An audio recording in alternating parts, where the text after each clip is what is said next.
friends. Welcome to your New Moon in Libra Tarot reading. My name is Natasha, also known as Nurse Natasha.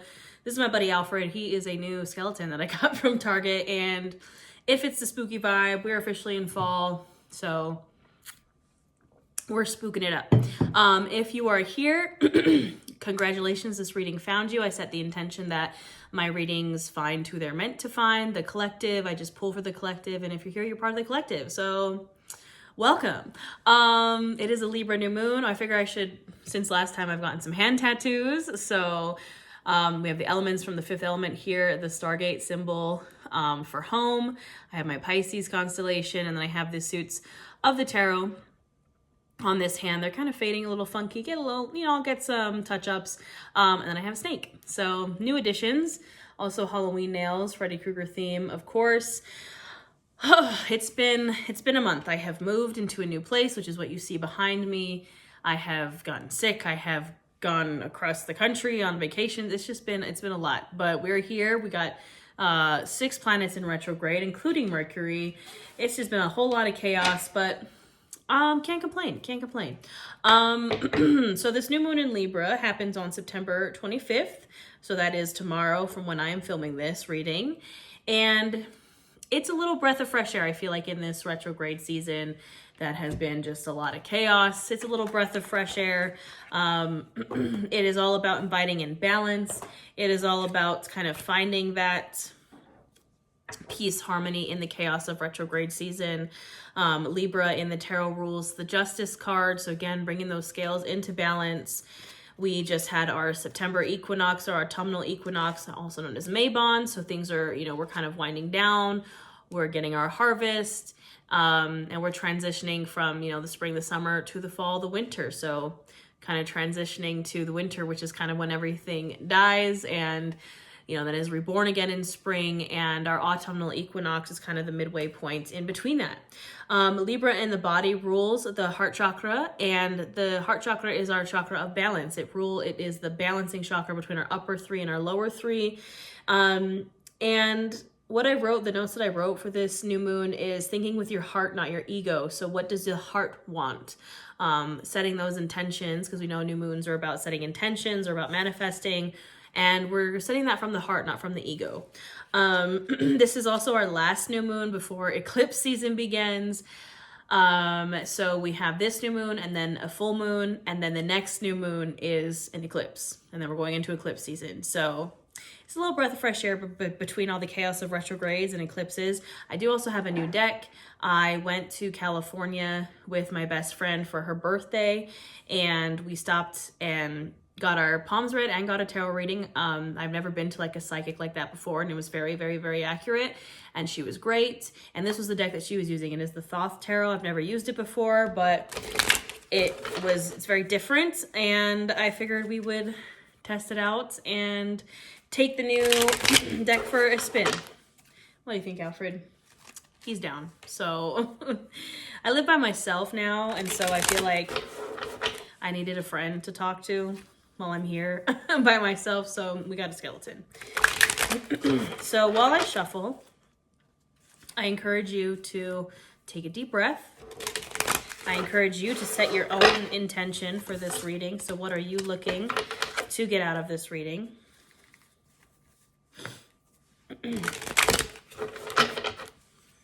What questions do you want answered? And just sending your energy to me so we can pick up on it and see what's going on.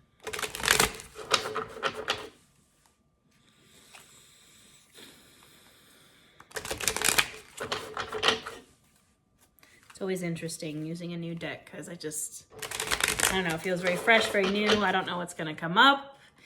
Take a deep breath for me, friends. We got some flippers.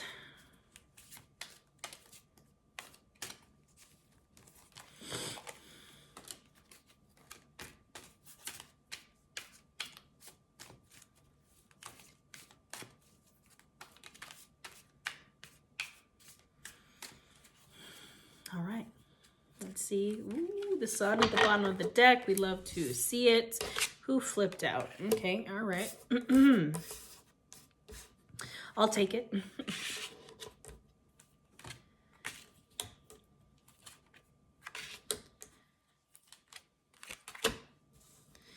All right, my lovelies, maybe one more. Okay, we'll go with it. And then, of course, like I said, the sun is at the bottom of the deck. All right. Not bad, not bad. We're going to flip this around. I'm going to show you what we got going on here, and we're going to talk about it. All right, my friends, take a moment to appreciate the setup here. We're working on my new spirit board. So in the position of past, we have the Two of Discs, or the Two of Pentacles. It says change. We have the Queen of Swords. We have the Three of Discs, or the Three of Pentacles, that says works. And then the Seven of Swords says futility. We have the Knight of Swords, and then the Three of Wands that says virtue, and then the extra card I pulled was a Seven of Wands that says valor. I think it's interesting that this deck kind of has little keywords on the bottom of it. It's a little bit different. And then the sun is at the bottom of the deck as well. So let's talk about it. All right, my friends, let's get into it. I think it's interesting that it has the words on the bottom of the cards kind of saying kind of what they mean. But let's start with past. So we have the Two of Discs, or the Two of Pentacles, and the Queen of Swords. And I believe the Queen of Swords came up in our last reading for the Pisces full moon. But now she's in the position of past. I believe she was in the position of present, or possibly future. And that's good. I feel like that means we kind of embodied that Queen of Swords energy. And I think the Two of Pentacles came up as well. And now it's in the position of past. So again, this says change on this Two of Pentacles. For me, the Two of Pentacles is more about kind of balancing, juggling two different things. It can be that things are out of balance. But I think it's interesting that this one says change, then we have the Queen of Swords. So this is telling me that we did embody our Queen of Swords energy. I mean, she is very chill in this deck. She is like chilling. She's actually holding a head and a sword. So it's like she cut that head off and she is chilling because she was able to bring that sword down and cut off what she needed to cut off. That's what the Queen of Swords was kind of in our previous reading, was you need to set those boundaries. You need to take that sword and kind of cut off what's not serving you. People, places, energies, whatever it is, you need to cut it off. And I think you did it. You cut off whatever that was, and now it's time for some change. Things are coming back into balance. We have the yin and yang kind of happening here. You know, we were out of balance. The Two of Pentacles traditionally is like a dude juggling two pentacles. And I feel like we were kind of out of balance, and now we have done the work. We have cut off what we needed to cut off. We're in the process of doing that, and it's slowly shifting things into balance. I'm picturing like scales, and maybe there was something holding on to one of the scales and really dragging it down. You took that sword, you cut it off, and now the scales are kind of coming back into balance, which, you know, we love to see it. We love to see it. I do see in the position of present, just maybe a little of, I don't want to say anything bad, but just a little challenge. In the position of present, I would definitely say it's embodying kind of the retrograde vibes, because in the position of present, we have the Three of Discs, or the Three of Pentacles, and the Seven of Swords. So this is the Three of Pentacles. It says works on it. And then this one says futility, and it is a Seven of Swords.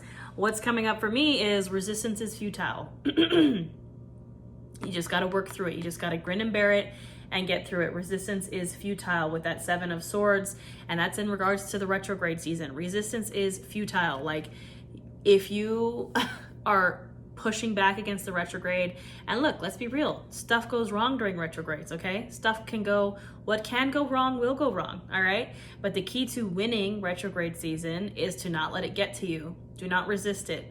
Let go of the control.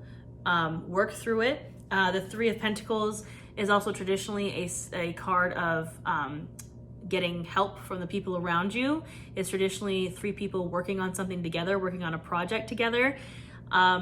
I get by with a little help from my friends, the Beatles coming through. Reach out to your support system, reach out to your community, but don't resist the retrograde, because why do we have retrogrades? I feel like retrogrades get a really bad rep because they are so chaotic, but generally what happens is things from the past kind of come back to haunt us. We go through some challenges because we're supposed to learn. We're supposed to learn. Resistance is futile. Just push through it.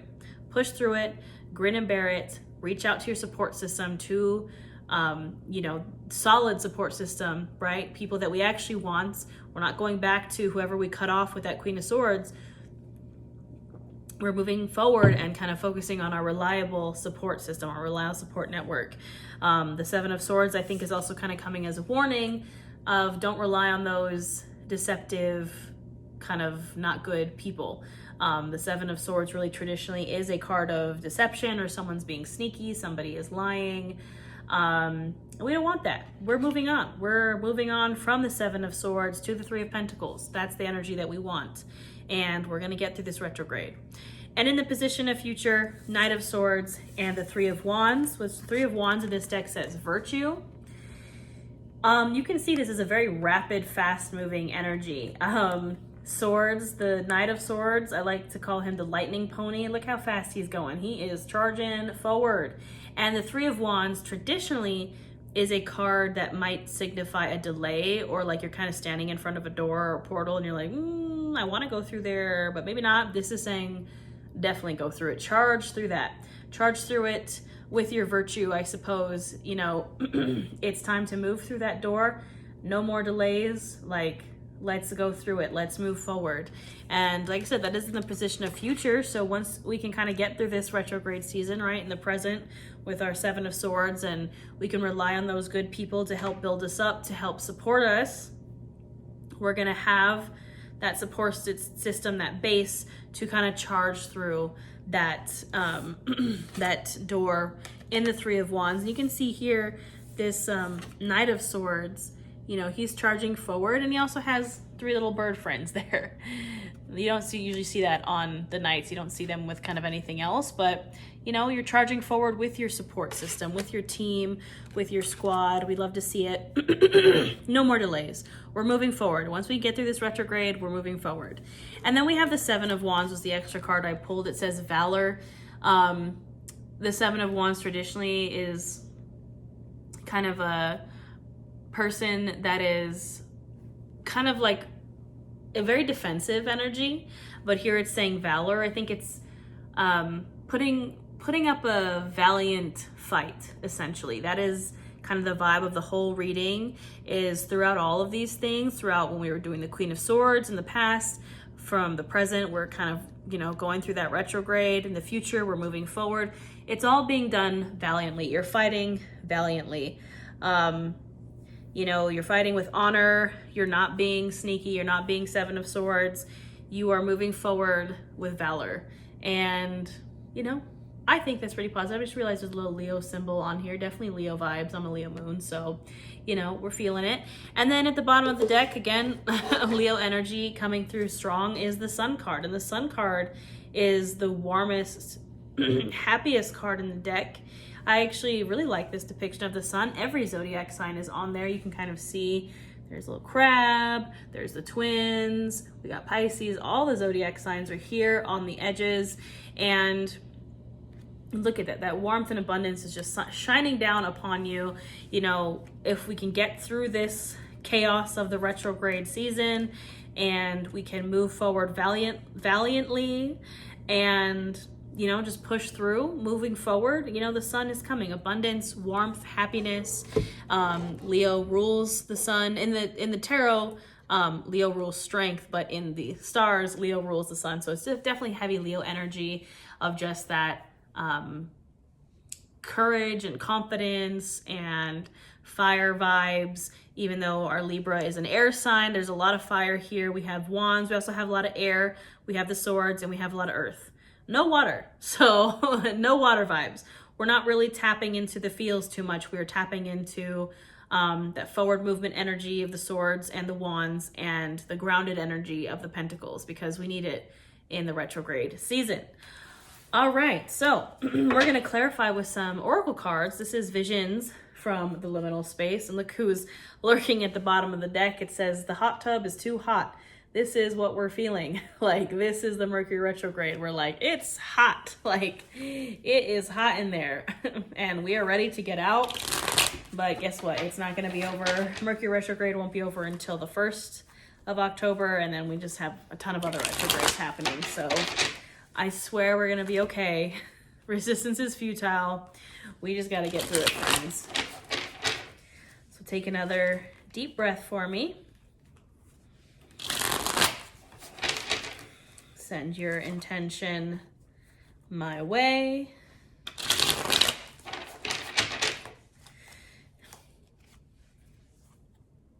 Cosmic fuckery is abound. This is literally retrograde season, okay? All right. I always laugh when I see that card because it is just, it only happens to ever come out when it's retrograde season. And I'm like, man, how does it know? Take a nice deep breath for me.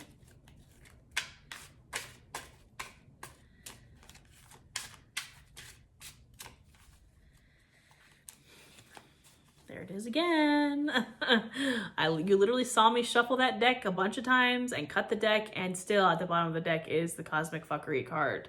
So resistance is futile. You're not going to be able to get away from it.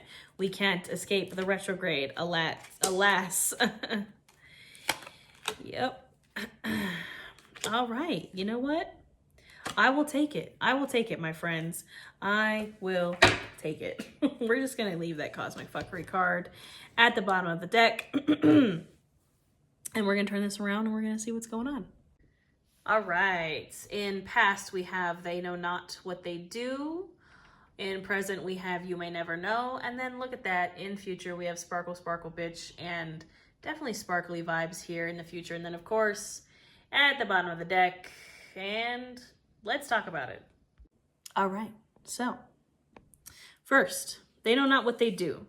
And this is over the Queen of Swords and the Two of Pentacles in the position of past. And I think this is kind of just reminding us, whether it's us or whether it's someone else, whatever we were cutting off, they know not what they do. It's kind of taking the personal energy of it out. Like, it's not personal, right? It's not personal.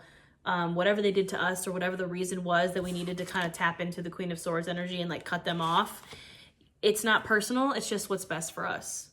And I think that's what we have to know when we set boundaries or when we cut people or places energies off, is that it's not always personal. It's not a personal attack against them.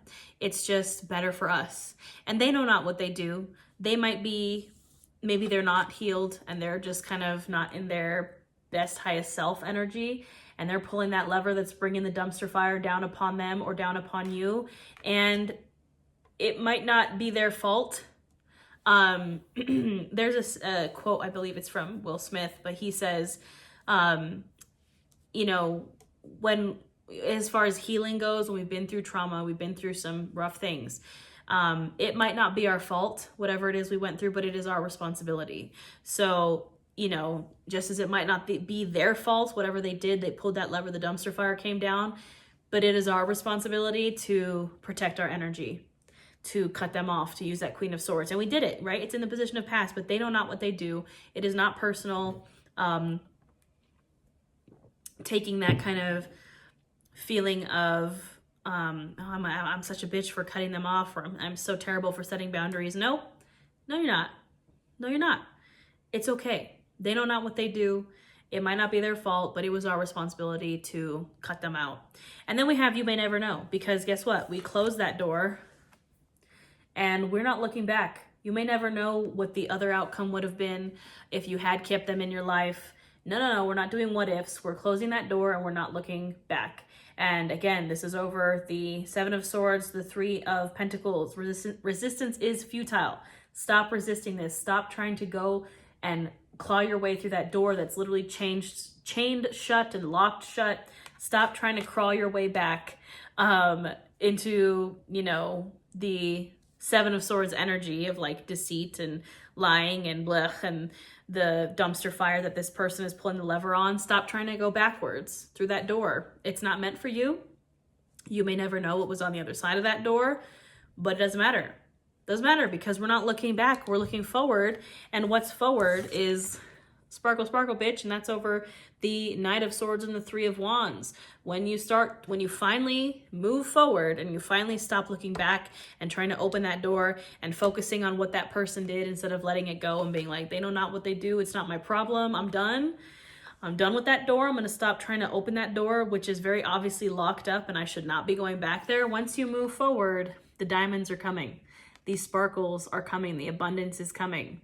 Don't you want this? Wouldn't you rather have this than dumpster fire? Wouldn't you rather have diamonds than this closed lock door that obviously isn't meant for you?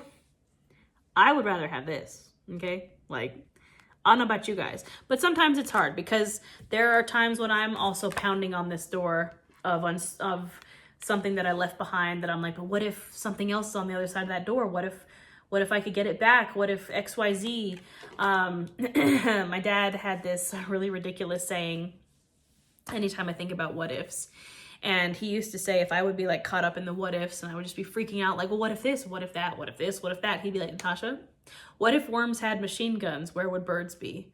And it's ridiculous, right? That's the point, is that it's so ridiculous that it kind of pulls you out of your what if downward spiral and you're like, what did you just say? Like, huh? What if worms had machine guns? Where would birds be? And it's ridiculous.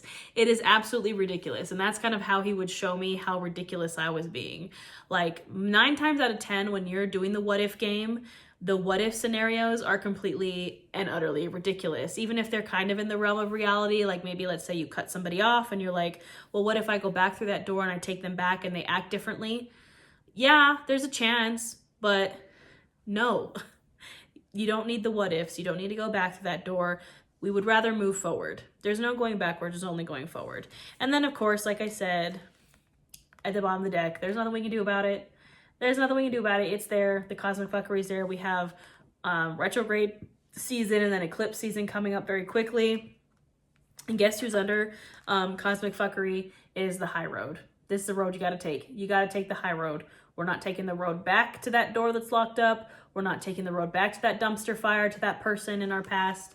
We're not giving in to the cosmic fuckery. We're not resisting. We're taking the high road. We're taking the high road, friends.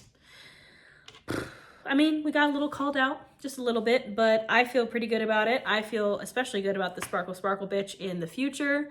I think this is a very lovely reading.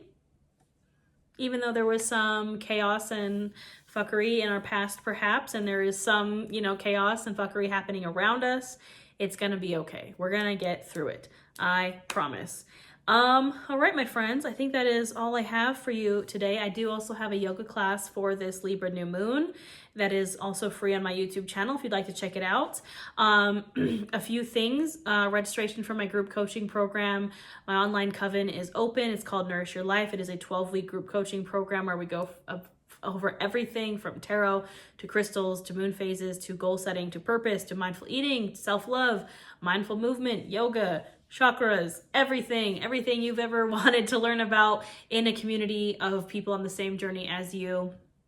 That is open for registration. You get a free tarot card pull and my self-love survival kit just for applying. I also have my membership here on YouTube where there's currently a yoga challenge happening, a class every day. I also had a previous yoga challenge, so for $9.99 a month, you get access to 60 yoga classes, 2 challenges, 60 classes total, and then a bunch of other classes, live tarot readings, just everything. I offer everything. If you just go to my description box, there's a ton of links for all the things. I think that is it, my friends. So perhaps I will see you in the yoga class.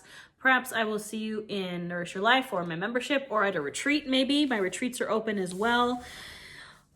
Either way, I hope you have a wonderful new moon and I will see you next time.